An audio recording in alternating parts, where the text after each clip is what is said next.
Hello and welcome fellow YouTubers and cyclists, and in today's episode we're gonna be showcasing and going through vintage headsets. This is headset made by Stronglight, is in here, model Delta. It's one of my favorite headsets. That construction of headset. It's named Delta because the shape, like famous Delta brake, this headset's supposed to be imitated Delta shape here to accommodate needle bearings, which one they are hide inside. Needle bearings was used by many manufacturers in 80s and 90s to build a headset. Not only Stronglight, but also Mavic, Gali, Rudelli, Omas, and few more. This construction is supposed to solve the problem with damaging headsets when he was cycling and racing on a race. This particular construction of the headset, this Delta, it has very high stock. What do you mean? I mean this size, which one accommodated distance from here to here and distance from here to there. Well, let's start from the beginning. On the top we have nut, which one lock the headset. Of course the headset might be built with different kind of threads, which one they are here. It might be Italian, like this one.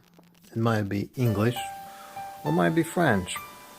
Particularly this model is fitted with Italian thread because I'm a great fan of Italian bike, and that headset is gonna be built in one of my bicycles.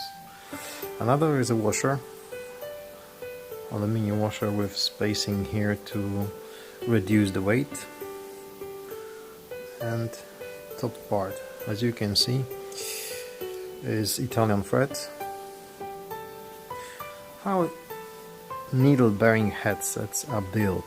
When you open them, inside you get three parts. Top racer,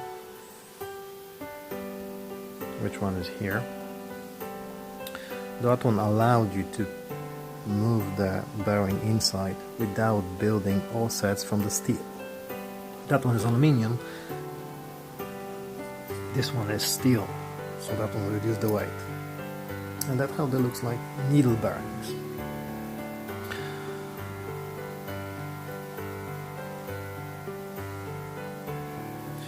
They fit it into the angle like this, so when you're cycling, when the hit something and the fork hit the crowd over there, there is no damage for the racers because the area in here is much bigger than in the ball bearings. And when you count all those bearings and area here times 2, because we got two needle bearings, the damage forces which one acting for the headset, they are very small compared to the ball bearings headset. Ball bearings have bearings like this.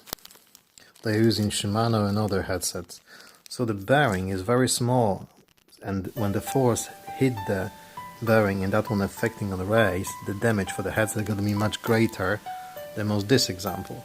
They try to reduce that one to using bigger ball bearings like this one, but that one, there's another issue. You have to increase the size of the headset.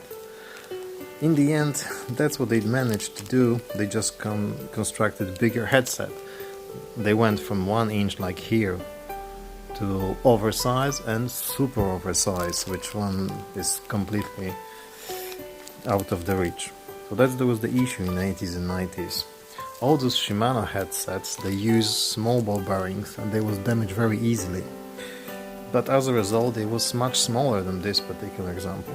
But return to the Stronglight. On the bottom part is exactly similar story. So we have which one is fitted into the frame. racers inside, needle bearing, another racer, and part which one is fitted on the fork, including rubber washer here. So that one preventing going dust and grime and dirt into the headset. So that's the part going to bottom of your frame and is connected with the headset through this part.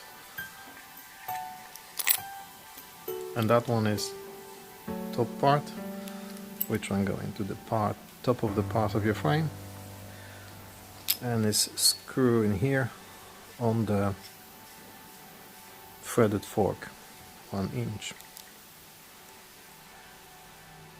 So positive stuff with this particular reconstruction is the headset is extremely resistant for damage when you're cycling. The downside is that's what we called high stock.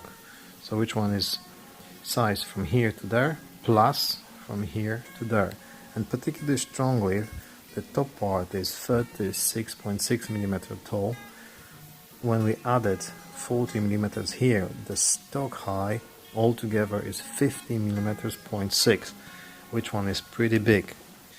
So if you want to restore a vintage bike which one have Shimano headset before, you basically going across the issue, the fork which one was fitted in the bike with Shimano headset gonna be too short for you, because Shimano headset, those part in here, they're gonna be 26mm, and those part here are gonna be 12mm, because they use smaller bearings. So the high stock in Shimano headset gonna be 40mm compared to this one, where it's 50mm. So you might be 10mm too short to fit that kind of headset into your vintage bike. There is few options which one you can use to avoid this issue, but not many. But yeah, it's my favorite headset. I've got another one like this, which one is fitted to vintage church.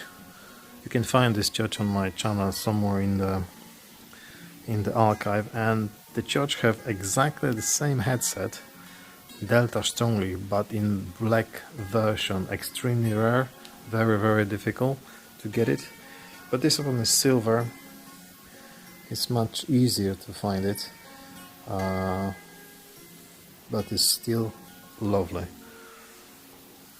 And this headset gonna be fitted to bike which one I restoring at the moment, and sooner or later gonna be finished and done. So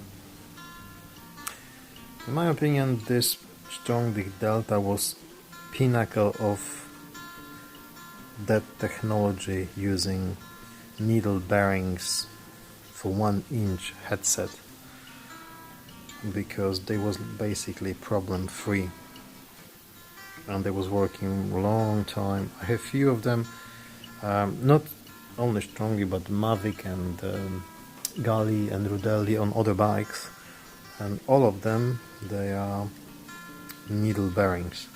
Of course, if I come across Campagnolo headset which one is in good condition, I can use it for the vintage bike, but I still prefer that one.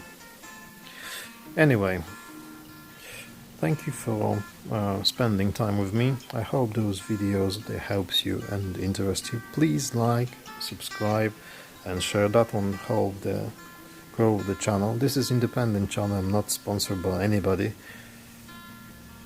I'm just sharing that's what I know, to help people avoid mistakes and spending money on crap things.